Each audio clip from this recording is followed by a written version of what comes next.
ആദ്യം ശ്രീ PDT ആചാരി ഭരണഘടനയെ തൊട്ട് സത്യപ്രതിജ്ഞ ചെയ്ത മന്ത്രിയാണ് സജി ചെറിയാൻ.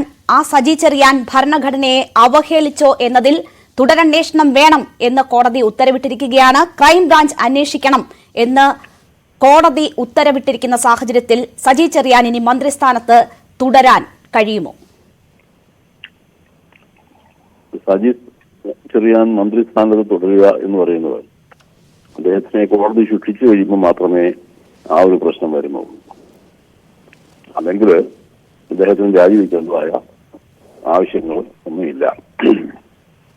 ഒന്നാമത്തെ കാര്യം, ഹൈക്കോടതിയുടെ ഈ ഒരു ഒബ്സർവേഷൻ അല്ലെങ്കിൽ ഓർഡർ അതൊരു ടെക്നിക്കൽ ഗ്രൗണ്ടിലാണെന്നാണ് എനിക്ക് മനസ്സിലാവുന്നത്.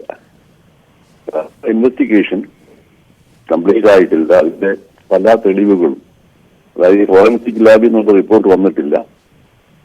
അപ്പൊ അതുകൊണ്ട് അങ്ങനെയുള്ള എല്ലാ തെളിവുകളും ശേഖരിക്കുന്നതിന് മുമ്പ് ക്രോഷ് റിപ്പോർട്ട് കൊണ്ടിന്ന് പ്രവർത്തിക്കുക എന്ന് പറയുന്നത് ശരിയല്ല. അപ്പൊ അത് നമ്മൾ സ്ട്രൈക്ക് ഡൗൺ ചെയ്തിരിക്കുന്നതാണ് ഞാൻ മനസ്സിലാക്കുന്നത്. അത് ടെക്നിക്കലായിട്ടുള്ള സംഗതിയാണ്. അപ്പൊ ഇൻവെസ്റ്റിഗേഷൻ തുടരണം, എല്ലാ കാര്യങ്ങളും അന്വേഷിക്കണം. പ്രഥമ ദൃഷ്ട്യാ തന്നെ ഇതിൽ അവഹേളനം കാണാമെന്ന് കോടതി ചൂണ്ടിക്കാട്ടിയിട്ടുണ്ട്. അതുകൊണ്ട് അത് അത്ര ശരിയാണെന്ന് എനിക്ക് തോന്നുന്നില്ല. കാരണം ഇത് മെറിറ്റിന്റെ ബേസിലുള്ള ഒരു ഡിസിഷൻ അല്ല എന്നുള്ളതാണ്. ടെക്നിക്കൽ ഗ്രൗണ്ടിൽ അത് ഇൻവെസ്റ്റിഗേഷൻ നടത്തണം എന്ന് പറയുന്നതോടൊപ്പം മെറിറ്റിന്റെ അടിസ്ഥാനത്തിൽ ഹൈക്കോടതി അങ്ങനെ ഒരു അഭിപ്രായം പറയുന്നത് ശരിയാണ് എന്ന് എനിക്ക് തോന്നുന്നില്ല. ശ്രീ PDT ആചാരി, കഴിഞ്ഞ തവണ ആദ്യം ഈ പ്രസംഗം വിവാദമാവുകയും ചർച്ചയാവുകയും ഒക്കെ ചെയ്തപ്പോൾ ധാർമ്മികത ഉയർത്തിയാണ് ആ സ്ഥാനം സജി ചെറിയാൻ രാജിവെച്ചത്. അതേ ധാർമ്മിക പ്രശ്നം ഇപ്പോഴും ഉയരുന്നില്ലേ? അതിപ്പോ ഒരു ഇൻവെസ്റ്റിഗേഷൻ കംപ്ലീറ്റ് ആയിട്ടില്ല. ഇൻവെസ്റ്റിഗേഷൻ നടത്തണം എന്നുള്ളത് മാത്രമാണല്ലോ ഇപ്പോഴത്തെ ഈ ഹൈക്കോടതിയുടെ ഒരു ഓപ്പറേറ്റീവ് ആയിട്ടുള്ള ഒരു ഇൻസ്ട്രക്ഷൻ.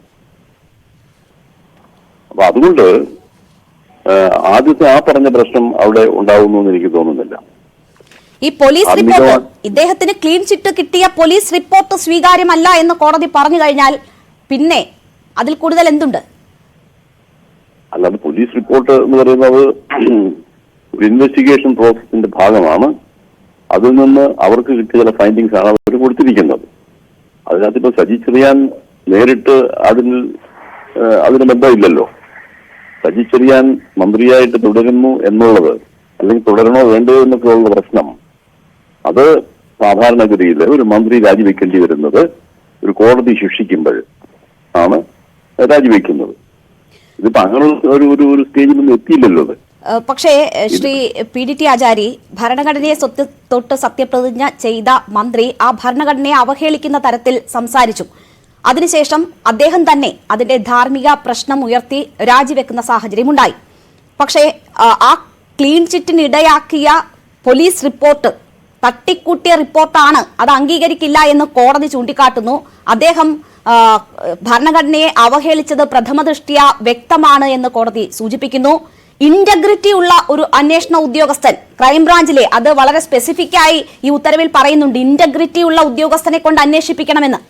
അങ്ങനെ ഒരു സാഹചര്യം വരുമ്പോൾ അതിന്റെ സീരിയസ്നെസ് മുമ്പത്തേക്കാൾ കൂടുകയല്ലേ ചെയ്തിട്ടുള്ളത്?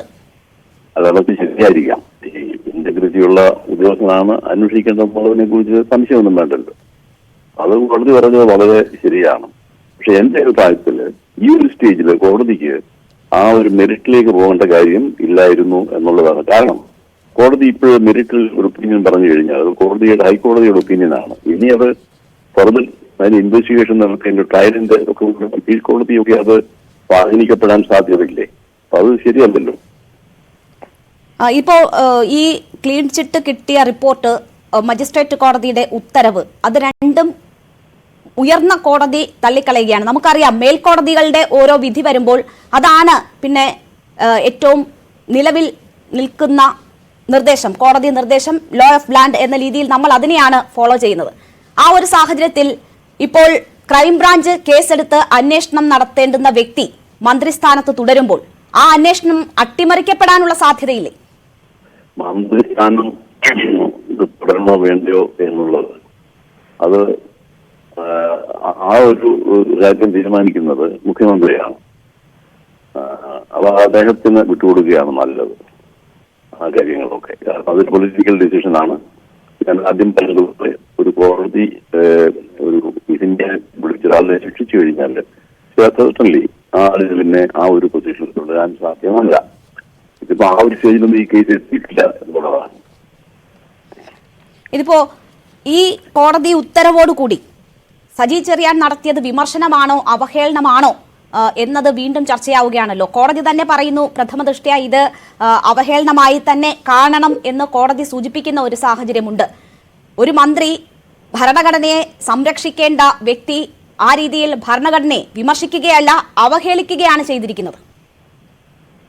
അതിപ്പോ ഈ നമ്മൾ അതിന്റെ ട്യൂണിങ് പോയി കഴിഞ്ഞാല്